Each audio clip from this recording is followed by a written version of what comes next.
Good evening, welcome to news twilight. నేను మీ అవినాష్ జనగామ. బులెటిన్లో ముందుగా హెడ్లైన్స్ చూద్దాం. ఢిల్లీకి వెళ్లిన ఏపీ సీఎం చంద్రబాబు కేంద్ర మంత్రి మనోహర్ లాల్తో భేటీ.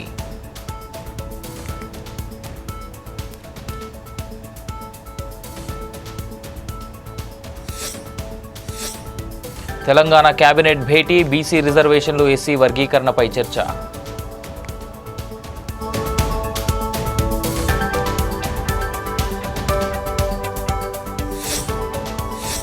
సీఎం రేవంత్ రెడ్డివి గాలి మాటలు, కేంద్ర మంత్రి Kishan Reddy hot comments.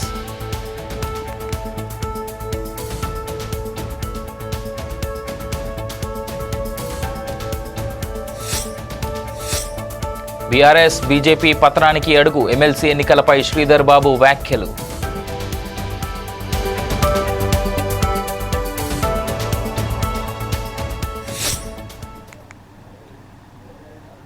Boduppal RNS కాలనీలో కోట్ల విలువైన రోడ్డు కబ్జాకు గురైంది. విజన్ ఫార్మా కాలేజీ యాజమాన్యం కబ్జాకు పాల్పడినట్లు ఆరోపణలున్నాయి. కబ్జాపై టీపీఎస్ పాత్ర ఉన్నట్లు పలు అనుమానాలు వ్యక్తమవుతున్నాయి. విజన్ ఫార్మా కాలేజీ పక్కనే ఉన్న రోడ్డును ఆక్రమించి బహుళ అంతస్తున్న టీపీఎస్ పాత్రపై కూడా పలు అనుమానాలు వ్యక్తమవుతున్నాయి. ఇకనైనా కబ్జా చేసి నిర్మించిన భవనాన్ని కూల్చివేసి తమకు రోడ్డు నిర్మించాలని స్థానికులు కోరుతున్నారు.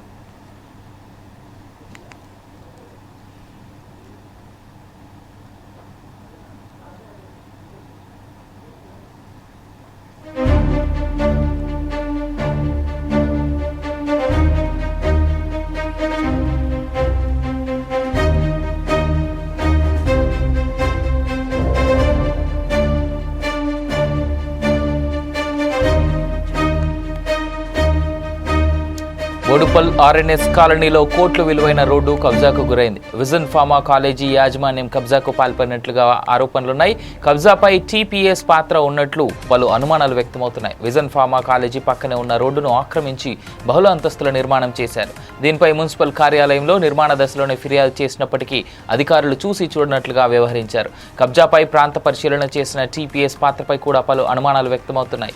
ఇకనైనా కబ్జా చేసి నిర్మించిన భవనాన్ని కూల్చివేసి తమకు రోడ్డు నిర్మించాలని స్థానికులు కోరుతున్నారు. దీనిపై మరింత సమాచారం మా special correspondent Prasanna Kumar phone ద్వారా అందిస్తారు. ప్రసన్న. అవినాష్, ఏదైతే గట్కేసర్ మండలంలోని బోడుప్పల్ మున్సిపల్ కార్పొరేషన్ పరిధి లోపల ఆర్ఎన్ఎస్ కాలనీలో విజన్ కాలేజ్ యాజమాన్యము రోడ్డు 30 ఫీట్ల రోడ్డుని కబ్జా చేసినట్టు స్థానికులు చెప్తా ఉన్నారు. దీనిపైన బోడుప్పల్ మున్సిపల్ కమిషనర్ కి కూడా వారు స్థానికులు ఫిర్యాదు చేసినా కూడా వారు చూసి చూడనట్టు వదిలేశారని చెప్పేసి కూడా స్థానికులు చెప్తా ఉన్నటువంటి విషయం తెలుస్తా ఉన్నది.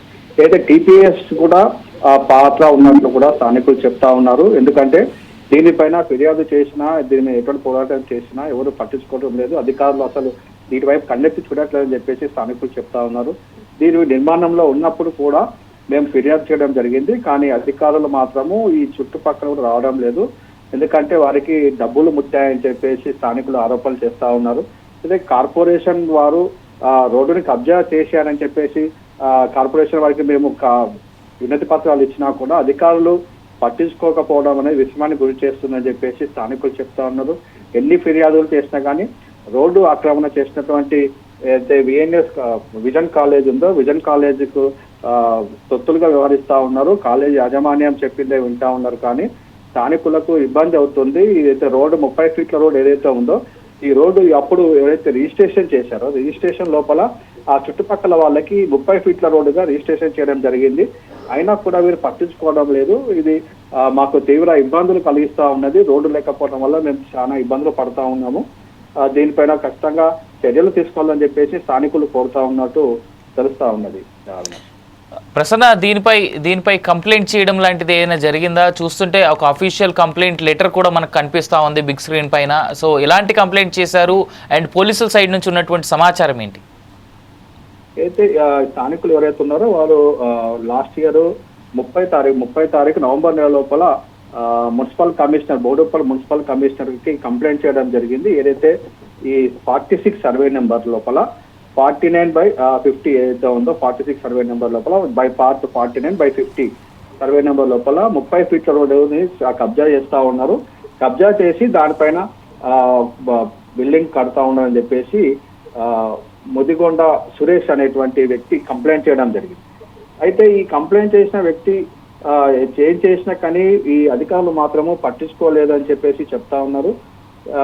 ఇది ప్రజలకు మాత్రం తీవ్ర ఇబ్బందికర పరిస్థితి ఉన్నది అని చెప్పేసి కూడా చెప్తా ఉన్నారు. అవినాష్ ప్రసన్న, అదేవిధంగా ఇప్పుడు దీన్ని అంటే పోలీసుల దాకా వెళ్ళింది, అదేవిధంగా జిహెచ్ఎంసీ వరకు కూడా వెళ్ళినట్టుగా కనిపిస్తూ ఉంది. జిహెచ్ఎంసీ ఏ విధమైనటువంటి చర్యలు తీసుకునేందుకు ఆస్కారం ఉంది? ఎందుకంటే ఈ మధ్య కాలంలో ఈ ఎడ్యుకేషనల్ ఇన్స్టిట్యూషన్స్ కబ్జాలకు చాలా పెద్ద ఎత్తున పాల్పడుతున్నట్టుగా తెలుస్తూ ఉంది. అయితే అవినాష్, ఏదైతే హైడ్రా ఉందో హైడ్రా పరిధిలోకి వస్తుంది. ఇది హైడ్రా కనుక చర్యలు తీసుకునేటటువంటి కనుక ఖచ్చితంగా అయితే రోడ్డు కబ్జా చేసినటువంటి సంస్థ ఏదైతే ఉందో విజన్ కాలేజ్, ఖచ్చితంగా దీన్ని కూల్చేటువంటి అవకాశాలు ఎక్కువగా ఉన్నాయని చెప్పవచ్చు. కానీ స్థానికులు ఎవరైతే ఉన్నారో వీరు ఎంతగా పోరాటం చేసినా కానీ మున్సిపల్ అధికారులు మాత్రము విజన్ కాలేజ్ యాజమాన్యంకే మద్దతు తెలుపుతున్నట్టు తెలుస్తా ఉన్నది. Right Prasanna, thank you for the details.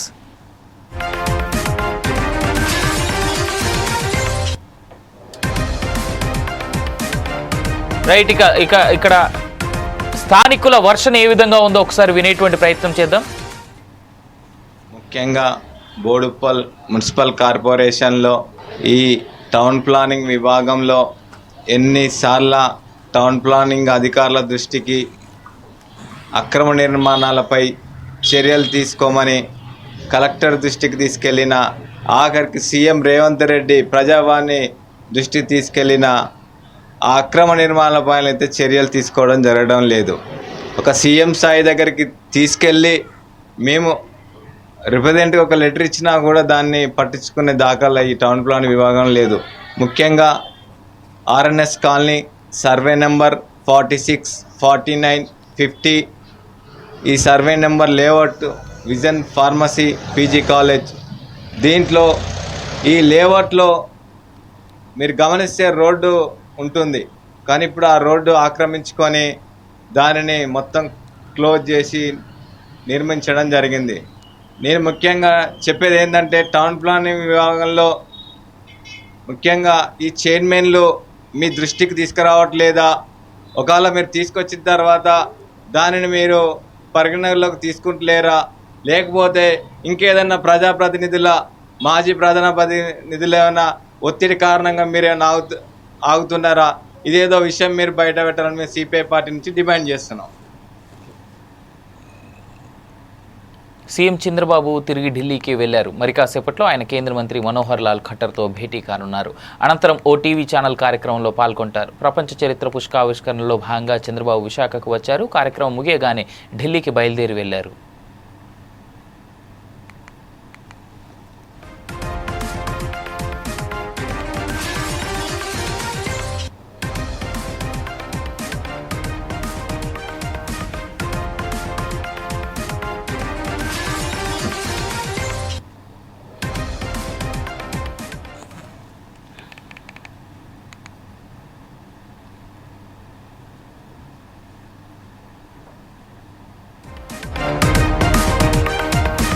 CM Chandrababu తిరిగి ఢిల్లీకి వెళ్లారు. మరి కాసేపట్లో ఆయన కేంద్ర మంత్రి మనోహర్ లాల్ ఖట్టర్తో భేటీ కానున్నారు. అనంతరం ఓ టీవీ ఛానల్ కార్యక్రమంలో పాల్గొంటారు.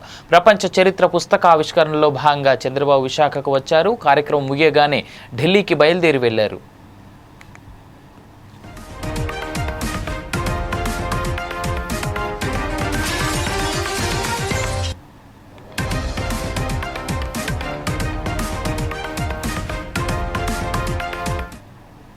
సీఎం రేవంత్ రెడ్డిపై కేంద్ర మంత్రి కిషన్ రెడ్డి ఘాటుగా స్పందించారు. రేవంత్ రెడ్డివి గాలి మాటలు అని, వాటికి సమాధానం ఇవ్వాల్సిన అవసరం తనకు లేదని కిషన్ రెడ్డి పేర్కొన్నారు. ఎమ్మెల్సీ ఎన్నికల సమయంలో ఇష్టం వచ్చినట్టు మాట్లాడిన రేవంత్కు ఎన్నికల్లో ప్రజలే బుద్ధి చెప్పారు అని అన్నారు. అందుకు ప్రజలకు ఇచ్చిన హామీలను కాంగ్రెస్ పార్టీ నెరవేర్చాలని కిషన్ రెడ్డి మండిపడ్డారు. రైతులకు ఎకరాకు 15,000, నిరుద్యోగ భృతి, ఆడబిడ్డలకు నెలకు 2,500, దళితులకు 12 లక్షలు, ఆడపిల్లలకు స్కూటీలు ఇవ్వాలని కాంగ్రెస్ ఇచ్చిన హామీలను ఆయన గుర్తు చేశారు. వాటిని వెంటనే నెరవేర్చాలని ఆయన డిమాండ్ చేశారు. ప్రభుత్వ పాలనకు గత పార్లమెంట్ ఎన్నికల్లోనే ప్రజలు మరి కర్రు కాచి వాత పెట్టారు. ఈ ఎన్నికల్లో మరి పూర్తిగా మరి తమ అభిప్రాయాన్ని స్పష్టం చేశారు. కాబట్టి ముఖ్యమంత్రి గారు మాట్లాడేటువంటి విషయాల మీద నేను స్పందించదలుచుకోలేదు. ఆయన గాలి మాటలు మాట్లాడుతుంటే నేను మాట్లాడుతూ ఉంటే ఆయనకు అలసిగా కనిపిస్తుంది. కాబట్టి ఆయన మాటలకు వ్యక్తిగతంగా ప్రభుత్వపరమైన అంశాలు కావచ్చు, విధానపరమైనటువంటి అంశాల మీదనే తప్పకుండా మాట్లాడతాను. నా మీద గాలి మాటలు మాట్లాడినప్పుడు నేను జవాబు చెప్పుకోవాల్సినటువంటి సంజాయిషి చెప్పుకోవాల్సినటువంటి అవసరం నాకు లేదు. నా గురించి ఈ ఎన్నికల ప్రచారంలో ఇష్టారాజ్యంగా ముఖ్యమంత్రి గారు మాట్లాడిన తర్వాత తెలంగాణ ప్రజలు ఎన్నికల్లో ఇచ్చినటువంటి తీర్పు ఏదైతున్నదో ఆ తీర్పే కాంగ్రెస్ పార్టీకి, పాలక పార్టీకి చెంపచెల్లు అనిపించింది. సరైనటువంటి జవాబు, నా మీద విమర్శకు సరైన జవాబు తెలంగాణ ప్రజలే చెప్పారు. కాంగ్రెస్ పార్టీ ప్రభుత్వ పాలనకు గత పార్లమెంట్ ఎన్నికలు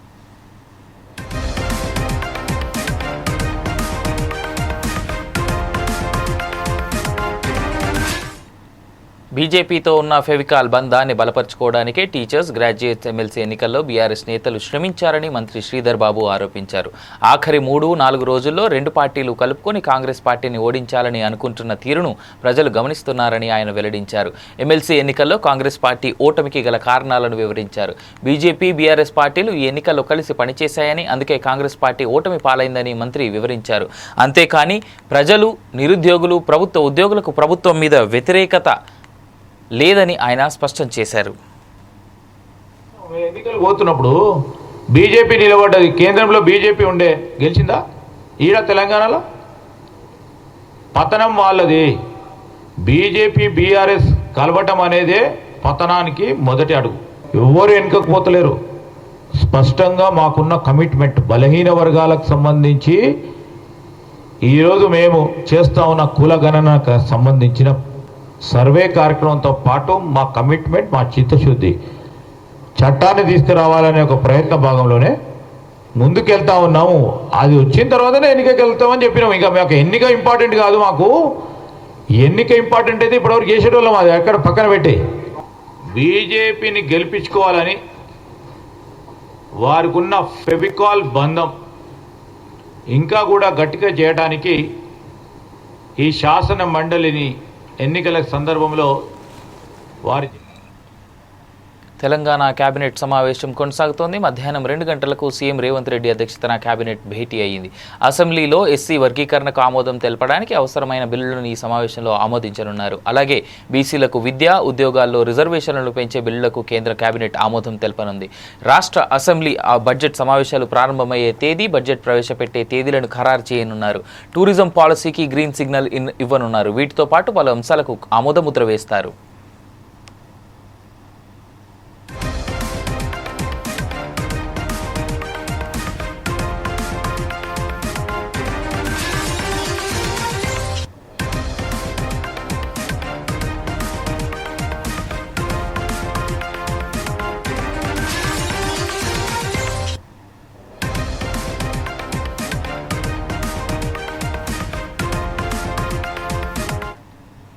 అనంతపురం జిల్లాలో మార్చి 8న జాతీయ లోక్ అదాలత్ జరగనుంది. దీనికి సంబంధించిన వివరాలను ప్రధాన న్యాయమూర్తి శ్రీనివాస్ తెలిపారు. జాతీయ లోక్ అదాలత్లో ఇచ్చే తీర్పులు సుప్రీంకోర్టు తీర్పుతో సమానమని ఆయన అన్నారు. గత లోక్ అదాలత్లో కేసుల పరిష్కారం పరంగా రాష్ట్రంలోని జిల్లా 9వ స్థానంలో నిలిచిందని చెప్పారు. మార్చి 8న నిర్వహించే జాతీయ లోక్ అదాలత్లో 6,294 కేసులను పరిష్కరించడానికి ఆయా బెంచ్లు కృషి చేస్తాయన్నారు. లోక్ అదాలత్ కండక్ట్ చేయడానికి గాను సుప్రీంకోర్టు వారు డిసైడ్ చేసినారు. ఈ 4 నేషనల్ లోక్ అదాలత్, ఒకటి మార్చిలోను, 2వది మేలోను, 3వది సెప్టెంబర్లోను, 4వది డిసెంబర్లోను ఈ సంవత్సరంలో కండక్ట్ చేయడానికి పర్మిషన్ ఇచ్చారు. ఈ అనంతపురం జిల్లాలో గతంలో కిందటి లోక్ అదాలత్లో 4/12/2024 తారీఖున లోక్ అదాలత్ కండక్ట్ చేసినాము. ఈ లోక్ అదాలత్లో ఈ యొక్క జిల్లాలో ఉన్నటువంటి కేసుల్లో 6,294 కేసులు అన్నీ కూడా రాజీ చేసినాము. ఈసారి కూడా ఆల్మోస్ట్ ఆల్ 7,000 కేసులు చేయాలని చెప్పేసి డిసైడ్ చేసుకుని ఆ విధంగా ప్రయత్నం చేస్తున్నామండి. ఇప్పటికీ ఈ జిల్లాలో 26 బెంచెస్ జడ్జెస్తో వేసినాము. 26 మంది జడ్జెస్ ఈ జిల్లాలో నేషనల్ లోక్ అదాలత్ రోజున అన్ని ఊళ్ళల్లో కూడా ఆయా బెంచెస్ని హోల్డ్ చేస్తారు. మరి కక్షిదారులందరినీ కూడా విన్నవించేది ఏమనగా all criminal compoundable cases, land acquisition cases, motor వాహనాల చట్టం కింద వచ్చే కేసెస్, అలాగే matrimonial disputes, cheque bounce cases, ఇతర సివిల్ కేసెస్, రెవెన్యూ మ్యాటర్సు, అలాగే water house and property bills cases, electricity bills, bank recovery cases, labour dispute ఉన్నటువంటి cases, service related matters ఏమున్నప్పటికీ కూడా ఈ యొక్క నేషనల్ లోక్ అదాలత్ని యూటిలైజ్ చేసుకుని ఆ రోజు కక్షిదారులందరూ వచ్చి వారి యొక్క సమస్యలను ఈ యొక్క నేషనల్ లోక్ అదాలత్లో రిజాల్వ్ చేసుకుంటారని ఆశిస్తున్నాం. ఈ నేషనల్ లోక్ అదాలత్ వలన బహుళమైనటువంటి ప్రయోజనాలు కలిగి ఉన్నదండి. 3 ముఖ్యమైనటువంటి ప్రయోజనాలు కలిగి ఉన్నాయి. ఒకటి ఏంటంటే, ఈ యొక్క నేషనల్ లోక్ అదాలత్తో ఏదైతే అవార్డు పాస్ చేశారో అది సుప్రీంకోర్టు యొక్క జడ్జిమెంట్తో సమానం. దీని మీద ఫర్దర్గా ఎటువంటి అప్పీలు చేయడానికి అవకాశం లేనిది. తర్వాత ఇరు పార్టీలు కూడా దీన్ని ఈ అవార్డుని మేము కాదని కానీ లేదని కానీ త్రోసిపుచ్చడానికి అవకాశం లేనటువంటి award. That order is final order. ఈ సంవత్సరంలో 4 నేషనల్ లోక్ అదాలత్ కండక్ట్ చేయడానికి గాను సుప్రీంకోర్టు వారు డిసైడ్ చేసినారు. ఈ 4 నేషనల్ లోక్ అదాలత్, ఒకటి మార్చిలోను, రెండోది మేలో. శ్రీ సత్యసాయి జిల్లా హిందూపురంలో పీజీ కామన్ సెట్ విధానాన్ని రద్దు చేయాలని ఏఐఎస్ఎఫ్ డిమాండ్ చేసింది. ఏపీలో కూటమి ప్రభుత్వం అధికారంలోకి వచ్చి 9 నెలలు గడుస్తున్న యూనివర్సిటీలకు వీసీల నియామకం జరగలేదని ఏఐఎస్ఎఫ్ రాష్ట్ర అధ్యక్షులు వలరాజు అన్నారు. యూనివర్సిటీలలో 75% ప్రొఫెసర్ పోస్టులు ఖాళీగా ఉన్నాయని తెలిపారు. విద్యాశాఖ మంత్రి నారా లోకేష్ యువగలం పాదయాత్రలో ఇచ్చిన హామీలు నిలబెట్టుకోవాలన్నారు. అందియాలంటే ఈ ప్రభుత్వానికి ఆర్థిక ప్రయోజనాలు కల్పించడానికి ఎందుకు ఆ వైపు ఆలోచించడం లేదని చెప్పి ఆల్ ఇండియా స్టూడెంట్ ఫెడరేషన్ గా సూటిగా డిమాండ్ చేస్తా ఉన్నాం. ఈ ఫీజు రియంబర్స్మెంట్ అందించడానికి అడ్డంకిగా ఉన్నటువంటి జీవో నంబర్ 77 ను రద్దు చేయాలని చెప్పి మేము కోరుతా ఉన్నాం. మేము కోరడమే కాదు, ఏదైతే సాక్షాత్తు విద్యాశాఖ మంత్రి నారా లోకేష్ గారు రాష్ట్రం మొత్తం విద్యార్థులకు, విద్యార్థుల యొక్క తల్లిదండ్రులకు జీవో నంబర్ 77 ను పీజీ కామన్ సెట్ ను రద్దు చేస్తామని చెప్పి ఆయన యువగలం పాదయాత్రలో కూడా హామీ చేశారు. ఆ మేరకు ప్రామిస్ చేశారు. మరి ఇవాళ అధికారంలోకి వచ్చారు. గత ప్రభుత్వంలో గత 5 ఏళ్లలో 10 లక్షల మంది విద్యార్థులు ఉన్నత విద్యారంగానికి దూరం అయ్యారు. ఈ యూనివర్సిటీలలో 9 నెలలు గడుస్తూ ఉన్నా ఇవాళ యూనివర్సిటీ కేంద్రాల్లో వైస్ ఛాన్సలర్ లేరు. అదేవిధంగా సాక్షాత్తు అనంతపురం జిల్లాలో 268 మంది కృష్ణదేవరాయ యూనివర్సిటీలో ప్రొఫెసర్ పోస్టులు లేదంటే అధ్యాపక సిబ్బంది అవసరం ఉంది. అలాంటి యూనివర్సిటీ కేంద్రాల్లో 268 పోస్టులు ఖాళీగా ఉన్నాయి. 30% కూడా బోధనేతర సిబ్బంది, బోధిత సిబ్బంది కూడా ఇవాళ యూనివర్సిటీ కేంద్రాల్లో లేకపోతే శాస్త్ర సాంకేతిక రంగాల పరంగా యూనివర్సిటీ కేంద్రాల్లో విద్యార్థులకు విజ్ఞానం ఏ విధంగా అందిస్తారని చెప్పి మేము సూటిగా చెప్తా ఉన్నాం. మరి విద్యాశాఖ మంత్రి గారు, వైద్య శాఖ మంత్రి గారు ఇవాళ అలాగే రాష్ట్ర ముఖ్యమంత్రి గారు ఆంధ్రప్రదేశ్ లో విద్యారంగం సుభిక్షంగా ఉందని చెప్పి ఆంధ్రప్రదేశ్ లో మాట్లాడడం కాదు, దావోస్కి వెళ్ళి అక్కడ మాట్లాడుతూ ఉన్నారు. ఆంధ్ర రాష్ట్రంలో ఉన్నటువంటి యూనివర్సిటీలలో విద్యారంగం సుభిక్షంగా ఉందని చెప్పి దావోస్ లో ఇక్కడ రంగానికి సంబంధించినటువంటి అంశాలకు సంబంధించి ఆంధ్రప్రదేశ్ యూనివర్సిటీలో మీరంతా మెర్జ్ కావాలని చెప్పి ప్రకటిస్తా ఉన్నారు. మేము సూటిగా స్పష్టంగా ఒకటే చెప్తా ఉన్నాం. ఏఐఎస్ఎఫ్ గా ఆంధ్ర రాష్ట్రంలో ఉన్నటువంటి యూనివర్సిటీలకు జవసత్వాలు కల్పించండి. పెండింగ్ లో ఉన్నటువంటి రోబోటిక్ శస్త్రచికిత్సను సూరారంలోని మల్లారెడ్డి నారాయణ ఆసుపత్రిలో ప్రవేశపెట్టారు. సాంకేతికంగా శస్త్రచికిత్సలను విజయవంతం చేసేందుకు రోబోటిక్ శస్త్రచికిత్స ఖచ్చితంగా పనిచేస్తుందని మల్లారెడ్డి నారాయణ వైద్య సంస్థల డైరెక్టర్ ప్రీతిరెడ్డి తెలిపారు. తక్కువ సమయంలో పెద్ద గాయాలకు సైతం చికిత్స అందించేందుకు రోబోటిక్ వ్యవస్థను అందుబాటులోకి తెచ్చామని ఆమె అన్నారు.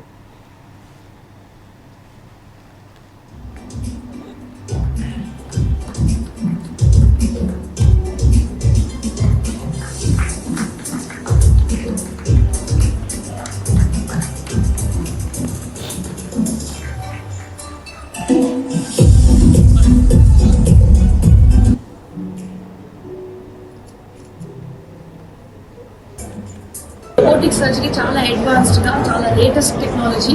దీంతో మన ఏ సర్జరీ కూడా ఎంత కాంప్లికేటెడ్ ఉన్నా కూడా చాలా ఈజీగా చేయవచ్చు అండ్ ఈజీగా రికవర్ కావచ్చు. అంటే ఒక 10 రోజులు ఒకవేళ మామూలు సర్జరీ చేస్తే ట్రీట్మెంట్ అంటే మొత్తం రికవరీకి టైం తీసుకుంటారు. 5 రోజుల్లోనే మనం రోబోటిక్ సర్జరీ కూడా ఇంటికి చేసుకోవచ్చు. సో ఇట్లాంటి ఒక అడ్వాన్స్ టెక్నిక్ మన మల్లారెడ్డి నారాయణలో మనం ఈరోజు ఓపెనింగ్ చేసాం. అదేవిధంగా రోబోటిక్ సర్జరీస్ అంటే ప్రతి దాంట్లో రోబోటిక్ అంటే హార్ట్ ప్రతి దాంట్లో కూడా మనం రోబోటిక్ ఎక్విప్మెంట్ వాడుకోవచ్చు. గతంలో మనం జస్ట్ ఒక 3 months బ్యాక్ మనం ఆర్థోపెడిక్లో కూడా రోబోటిక్ టెక్నాలజీ స్టార్ట్ చేసాం.